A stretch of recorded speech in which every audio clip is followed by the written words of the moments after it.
Hi guys, it's Alex here from Alex and Matteo Estate Agents, and also I am the host today. I hope everyone is enjoying their week so far and having a good week as well. But I wanted to basically give you a bit of a bit more information about sort of what the market's doing at the moment, as there's a lot going on, and there's a lot of interest that's going on at the moment. So without further ado, we'll go straight into it, and we'll sort of obviously talk about what people are questioning us about at the moment in time. But I'm also joined by Matteo as well, who is my business partner, and we're just going to try and put as much information as possible to you guys, so then you understand the current market and also the current issues that people are facing right now. Matteo, how are you doing anyway? I'm good. Are you okay, Alex? Yeah, not bad, sir. It's obviously, as you know, it's been a very, very busy day today, and also busy week. Yes. And the funny thing is that sort of takes it into consideration with everybody else, because that means that obviously it's a very, very strong market at the moment, which it is. And I think there's a big old bubble there. But without sort of further ado on this one, Pam, I just wanted to go straight into it because we do have a couple of questions to go through, which some people did actually sort of tell us the other week anyway. But I think the main thing at the moment is, where is the market going for sales right now? So obviously we talked about stamp duty last week, but has that made a difference, or what do you think so far? It made a huge difference all over the country now. We work in London, therefore we are confident on what we say about London. We've been very, very busy since July, busier than 2014 when the market was super strong in London. Honestly, I was not expecting that, considering that we are living in a new era, in a sense, the era of COVID-19. So price rising a lot. Yeah. And more than anything, we got very, very busy. We have houses, especially houses with outside space, or apartments with outside space. Everybody want them because they think in their mind, why? Well, I live in a small flat at the moment. Of course. If it happened that another lockdown take place, I want to live in a beautiful environment. I want to live in a place where I can work comfortably, and I want some space. This is it, and the funny thing is, and what's your obviously sort of bringing up these key factors for what people are looking for right now, that actually goes on to obviously the next question of what we're basically wanting to go through, and it's three things of what people need to know about when they're buying a property either in London or either in the outskirts of London or either somewhere in the UK. And the funny thing is, the main thing that always comes up is obviously outside area right now. So outside area is something like, if you don't have that, then it's going to be an issue. It's going to be an underlying issue that a lot of people are going to face. So for sellers and also buyers as well, because the sellers, they're wanting to sell off their properties which they don't have garden space, and then the buyers, they're not going to go to the ones that don't have that outside space, right? So the ones that they're wanting at the moment are going to be wanting the ones with the garden space, or either the balconies or southwest facing balconies, so then they get the evening sun and so on and so forth. So I completely agree on this one. I really, really do, Matteo, and I think that's a very, very big sort of attribute to what the market's going like at the moment. But I do remember having a chat to someone the other day, and when I had a chat to this client of mine the other day, I said to him, I was like, look, what do you personally sort of think of the market at the moment? He said, the funny thing is that everyone's forgotten about Brexit at the moment. I was like, well, yeah, of course. Well, what do you think is going to happen? Oh, well, it's not going to go well. And this is it. I think this is why. And I wanted to be completely honest with you guys. I'm not going to be that agent who's going to say, oh, well, everything's tickety-boo, everything's absolutely fine, It is at the moment, but who knows what's going to happen next year? And this is why we're saying to all our sellers right now that what we need to do is we need to get your property up on the market ASAP whilst you have this bubble. Because a lot of people are saying that the market at the moment is going up. And I completely agree, it is. Like, for instance, the other day, Matteo, you, prime example. You took round someone the other day who had a property. We took the property on for nearly $500,000. Sweet little 2-bed, but it's a 2-bed. 2-bed going for $500,000, really? Put it on the market, 24, 48 hours later, we then got a full asking price offer, and we had people literally running through the door screaming that I want it, investors, buyers, you name it, first-time buyers, everything. And people said to me, oh, well, the investor's dead out there in London. No, they are not. You just need to have the property on for the right price. But enough about me talking, because I can ramble on for quite some time. Matteo, another thing that I really wanted to sort of pass you as well is this is one thing that a lot of people are asking right now. And we had it a lot on our Instagram feed as well. And we've had a lot of people just shouting like, what the hell's happening at the moment, But investment purposes or either buying purposes for first-time buyers, I know I'm going to put you on the spot here a bit, but for a place, location of where you would personally buy in London, where would that be? Location-wise, I've been living in Bermondsey for the last 10 years almost. I really love this area. I know that it's not the only area that is not the only up-and-coming area in London. Definitely it's one of those. So if out there are people, first-time buyers or investors that are looking to invest or to buy a property in London at the moment, definitely I would tell them Bermondsey, Rotherhithe, Canada Water are great areas to invest in. In terms what about for sort of first-time buyers? Where would you say is a good place to go for those? So no, the reason I think these areas are great it is because in times like this, Canada Water and Bermondsey are one of the most green in central London are one of the most green areas. As you know, Rotherhithe have a huge park. There is then Sadap Park here in Bermondsey. People need a pleasant place, pleasant environment that is not overcrowded. Around here, there are a lot of joggers. The people that love sport, love to. Well, this is it. I think, like you said, there's a lot of understanding of what the minor factors are of trying to find the best location. I know we covered it last week, or the week before, of understanding where the market is or the best market is. But the reason why I wanted to take this up again is just because there are some really, really good, nifty places for brilliant price, even though the market price is going up at the moment. For instance, I think another one would be sort of Mile End. So Mile End, Bow kind of area is another good place. On top of this as well, there's sort of places in Tooting as well that I've seen, which are very, very good. And I think this is it. You've got to, a lot of people out there need to understand that when we're sort of looking to invest or when you're looking to buy a property, it's depending on what you personally want. Don't always go with what you think is the best location of sort of our advice. Go with what you personally want, and then it will all slot in.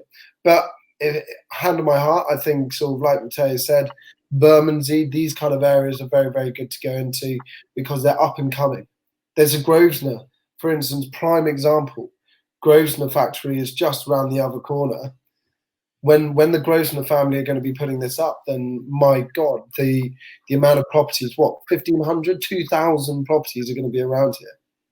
Yeah, it would be rent build to rent, Exactly. and they are hopefully, I mean, this is at least what the Grosvenor family said. The Grosvenor family is the family that developed my fair years ago, and they promised to open new independent, give space to independent businesses. I Yeah. think great. I think the goal it would be to invest on the residents, make open art galleries, open independent restaurants, independent cafe rather than commercial, in my opinion at least. Of course. Yeah. Also building a new school in Keaton's Road.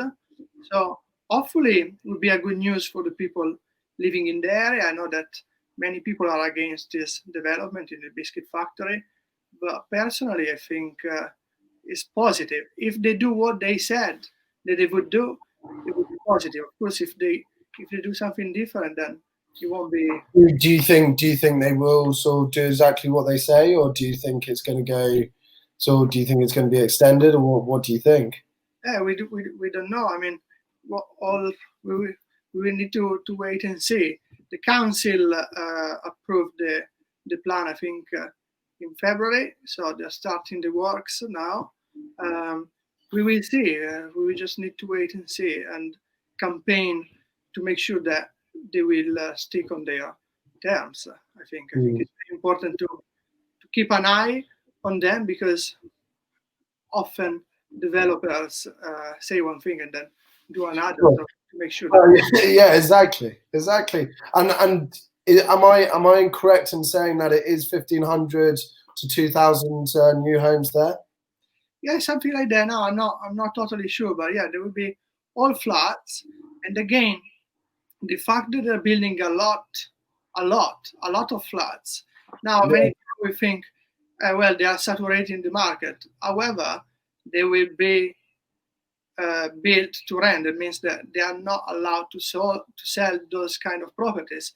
And also, the reason because we are achieving record prices on freehold properties in London and in this area. Sorry, Alex was mentioning this one bed house sold for £500,000.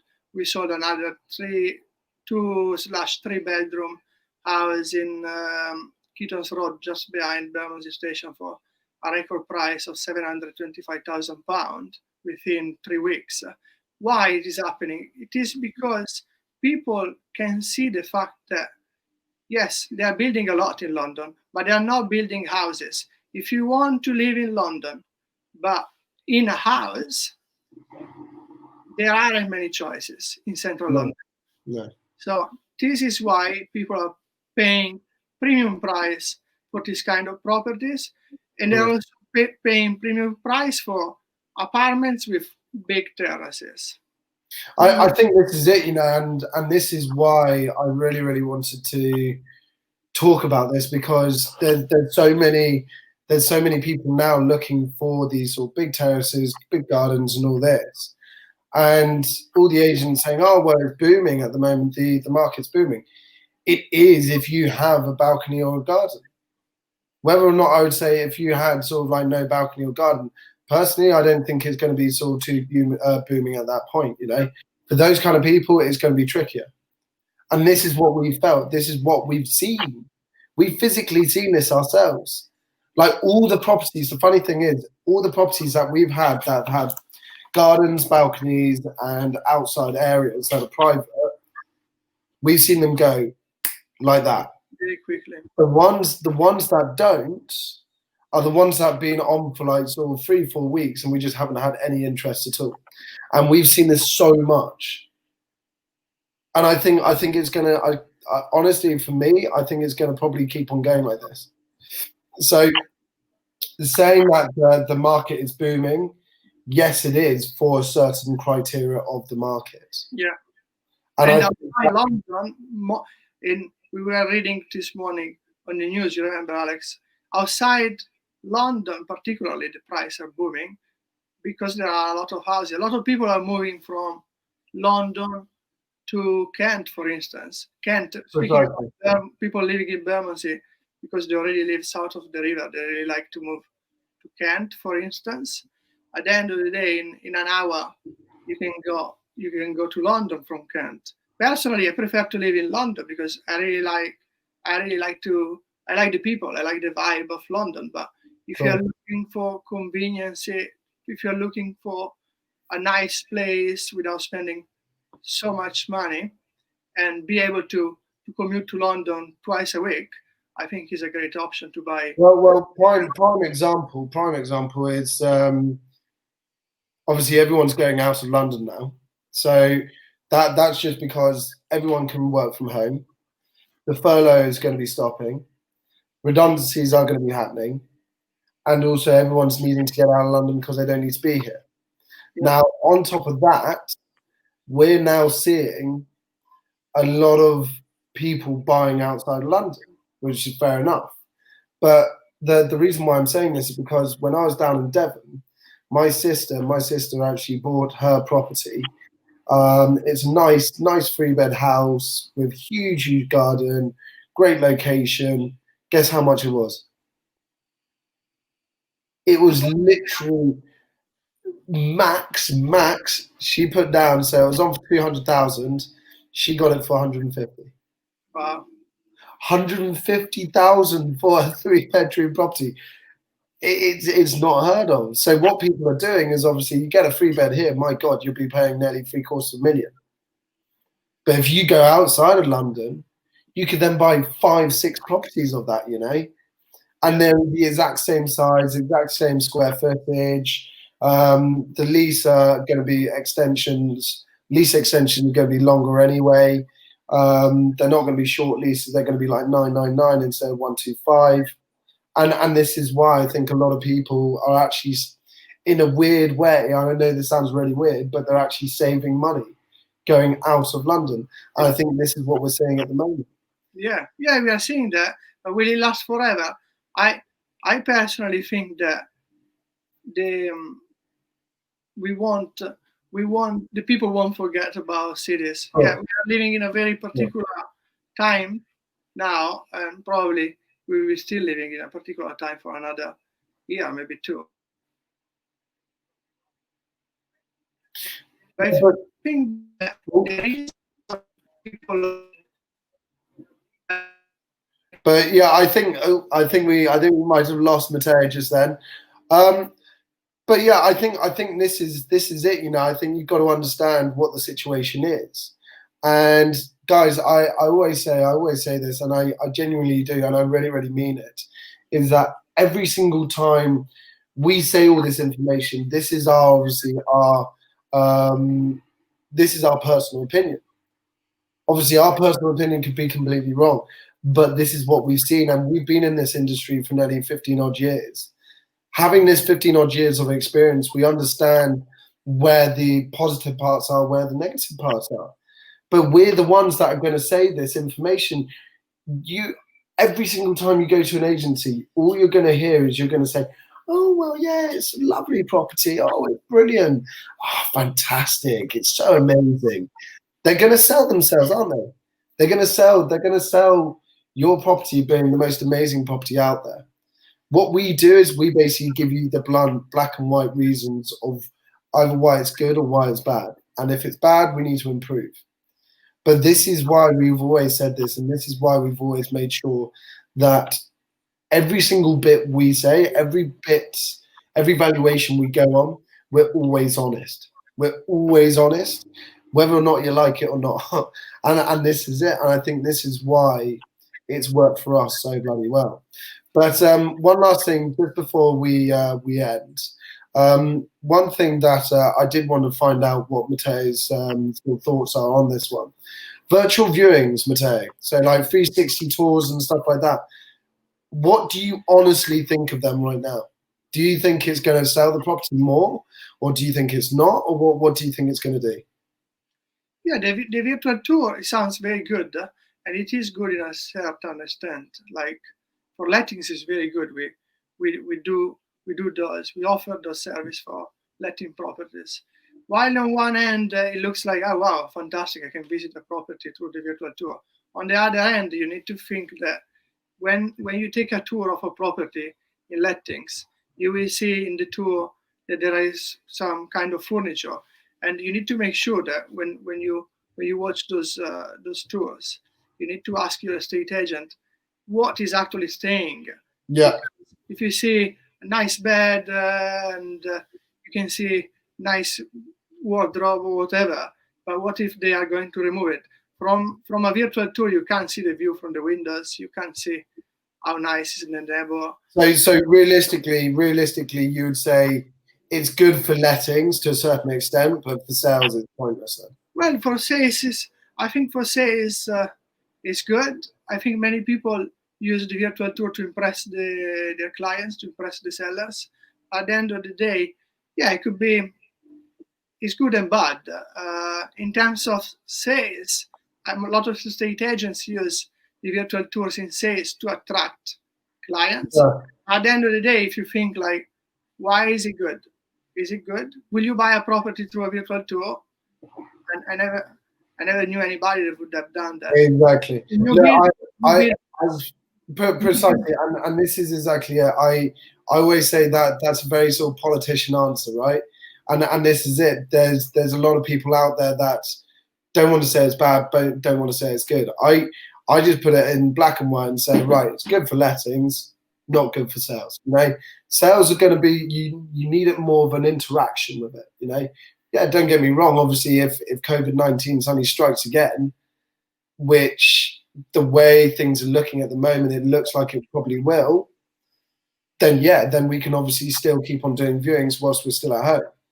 So then you can still sell your property even though you haven't actually seen the property in the first place, right?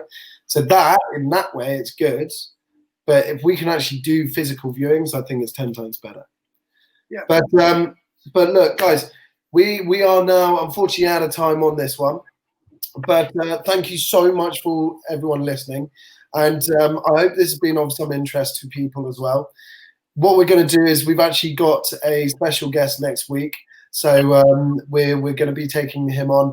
But yeah, do let me know and do let us know if you've got any other questions at all. Put them in the comments. Just get hold of us. It's Alex and Matteo Estate Agents right at the podcast station. And we will be more than happy to help, guys. But best of luck with everything. Have a lovely rest of the week and have a great weekend. Cheers, guys. See you later on.